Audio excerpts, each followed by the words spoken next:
if you do what it is that you're called upon to do, which is to lift your eyes up above the mundane, daily, selfish, impulsive issues that might beset you and attempt to enter into a contractual relationship with that which you might hold in the highest regard, whatever that might be, to aim high and to make that important above all else in your life, that fortifies you against the vicissitudes of existence like nothing else can. And I truly believe that that's the most practical advice that you could possibly receive.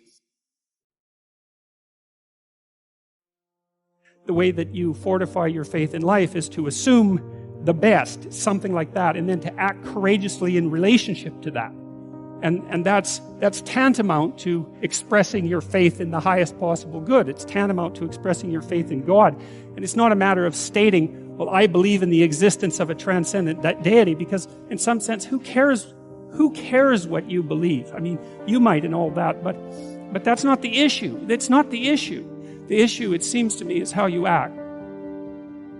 The issue is not what you believe as if it's a set of facts, but how you conduct yourself in the world.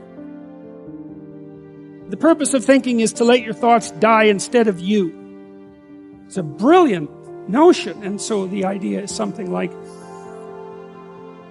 you can conjure up a representation of yourself. You can conjure up a variety of potential representations of yourself in the future. You can lay out how those future representations of yourself are likely to prevail or fail. You can cull the potential yous in the future that will fail, and then you can embody the ones that will succeed. You do that well simultaneously, conjuring up a representation of your current state and determining for yourself, because of your undue suffering, which elements of your pathetic being need to be given up so that you can move forward into that future. And the goal, what is it that you're aiming at with that work and that sacrifice? That's the ultimate question. What is it that you're trying to do? Well, you're trying to improve the future. We believe that the future can be improved. We believe that it can be improved as a consequence of our sacrificial work. And so, once again, what are the limitations? What are the limits to that? What are the necessary limits to that? I would say we don't know. We conjured up this remarkable idea. The future exists. We can see it even though it's only potential. We can adjust our behavior in the present in order to maximize our probability of success in the future. How best to do that? Well, the idea is something like, don't hesitate to offer the ultimate sacrifice if you want the future to turn out ultimately well. What is it that you could contract for, let's say, if you were willing to give up everything about you that's weak and unworthy? The proper sacrificial attitude produces a psychological state and then a social state that's a manifestation of that attitude that decreases the probability that the world will careen into hell and increases the probability that people will live high quality, meaningful, private lives in a society that's balanced and capable of supporting that. And none of that seems to me to be questionable, really. I also don't think it's anything that people don't actually know. You know, people have told me many times that when they listen to me talk, they're hearing things that they already knew but didn't know how to say. It's something like that. And this is one of those things that I think is exactly like that. I mean, I think it's at the very core of our moral knowledge, and which is our behavioral knowledge and our perceptual knowledge. I mean, let's get this straight. Moral knowledge is no trivial matter. It's knowledge about how it is that you orient yourself in the world. There's no more profoundly necessary form of knowledge. Well, it's predicated on something that's exactly like this. We know that we have to make sacrifices. We know that we have to aim at what's good. So then why isn't that we don't aim at what's best and make the sacrifices that are necessary in order to bring that into play? I think it seems to me that in some sense that's self-evident. The question is why we don't do it, but there's answers to that too. Life is hard, and it hurts people. It's rife with limitation, and some of it's arbitrary, and some of it's unjust, and some of it's worse, some of it's malevolent, which is even worse. It's not surprising that that combination of vicissitude can turn people against being. But I think even when that happens, and even when people have the kind of history that if they reveal to you, you would say, well, it's no wonder you turned out that way. The people who turn out that way still know that it's wrong. They still know that however deep their own suffering, however arbitrary their own suffering, however much that's caused by the malevolence of others, as well as the tragedy of existence, that does not in any way justify their turning away from the good. And I believe everyone knows that. I believe that they know it implicitly, even if they don't allow themselves to know it explicitly. And I believe that if they violate that idea, then they violate themselves, and that they end up in Cain's position, which is the position of the man who's been given a punishment that is too great to bear. Now, we're capable of making sacrifices in abstraction, right? To conceptualize a future that we want, to let go of the things that are stopping us from moving forward, and to free ourselves from the chains of our original preconceptions. Pursue pleasure. Follow your impulses. Live for the moment.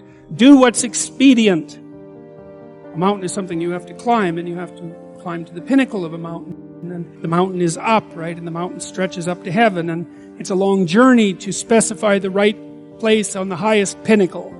And that's symbolic, because of course it's a pinnacle that you're always trying to reach, just like you're always trying to aim. You're always trying to climb upward. At least that's the theory. It depends to some degree, of course, on your definition of upward.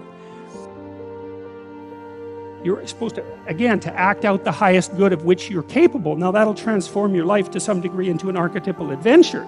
There's no way around that, because as you attempt to climb a higher mountain, let's say, or to aim at a higher target or something like that, then the things around you will become increasingly dramatic and of import. That happens by necessity, obviously, because if you're aiming at something difficult and profound and you're really working at it, then your life is going to become perhaps increasingly difficult and profound. But that might be okay. That might be exactly what you need as an antidote to the implicit limitations that face you as a human being. The good father is precisely someone who is willing to sacrifice his child to the ultimate good. You have a moral obligation as a parent to encourage your child to go out into the world, right? And to be whoever they can be. To be the best they can possibly be. And in doing that, you're encouraging them to pursue the good. You're sacrificing them to the good.